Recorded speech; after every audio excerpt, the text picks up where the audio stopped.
Satyabama Institute of Science and Technology, Chennai and Sriperumbudur. அக்னி நட்சத்திரம் இன்று ஆரம்பமாகியுள்ள நிலையில் தமிழகத்தின் பல பகுதிகளில் கோடை மழை மக்களின் மனதை குளிர்வித்தது.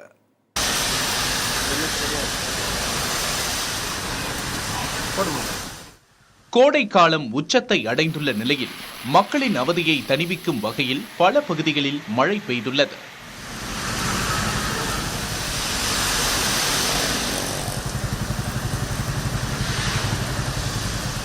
சென்னையை அடுத்த குன்றத்தூர் பகுதியில் பலத்த சூறைக்காற்றுடன் பெய்த மழை கோடை வெயிலின் தாக்கத்தை தணிக்க உதவியது.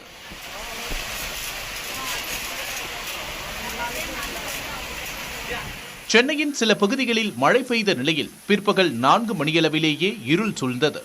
செங்கல்பட்டு மாவட்டம் மண்டலூர், மறைமலை நகர், சிங்கப்பெருமாள் கோவில் உள்ளிட்ட பகுதிகளில் பிற்பகல் முதலே மழை பெய்து வருகின்றது.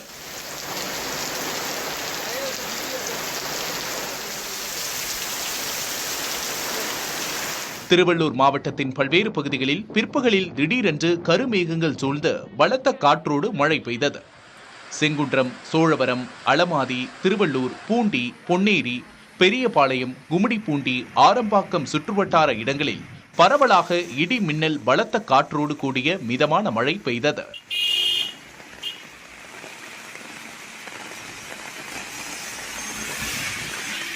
திருப்பத்தூர் மாவட்டம் ஆம்பூர், வாணியம்பாடி பகுதிகளிலும் சூறைக்காற்றுடன் கனமழை பெய்தது.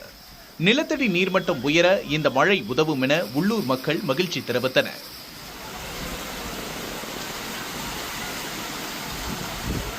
மதுரையில் தல்லாகுளம், சிம்மக்கல் உள்ளிட்ட பகுதிகளில் மழை பெய்தது.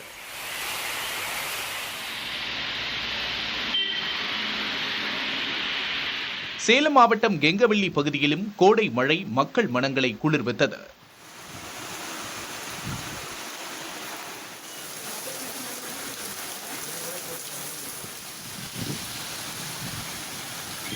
இதற்கிடையே நாளை மற்றும் நாளை மறுநாள் ஆகிய 2 நாட்களிலும் கோவை மாவட்ட மலைப்பகுதிகள், நீலகிரி, தேனி, திண்டுக்கல் மாவட்டங்களில் ஓரிரு இடங்களில் கனமழைக்கு வாய்ப்பிருப்பதாக தெரிவிக்கப்பட்டுள்ளது. வரும் 7ஆம் தேதி முதல் 10ஆம் தேதி வரை தமிழகத்தின் ஓரிரு இடங்களில் மிதமான மழை பெய்யும் எனவும் சென்னை வானிலை ஆய்வு மையம் கூறியுள்ளது. Satyabama Institute of Science and Technology, Chennai and Sriperumbudur.